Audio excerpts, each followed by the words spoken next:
म्हणजे एका बाजूला डिस्क्रिप्टिव्ह पॅटर्न 1750 मार्कांचा लेखी परीक्षेचा तो सगळा भाग आणि दुसऱ्या बाजूला 275 मार्कांची मुलाखत. पण हा जो नेमका बदल आहे म्हणजे 2023 पासून हा खरं तर लागू होणार होता, पण तो 2023च्या ऐवजी आता 2025 सालापासून लागू होतो.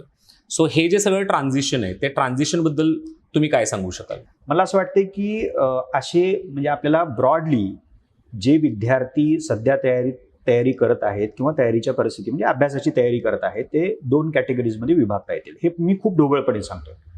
एका प्रकारचे विद्यार्थी असे आहेत की जे कदाचित गेल्या वर्षापासून 2 वर्ष 3 वर्ष किंवा त्यापेक्षा अधिक काळापासून ज्याला आपण सोप्या पद्धतीने असं म्हणूयात की जुन्या पॅटर्नचा अभ्यास करत आहेत.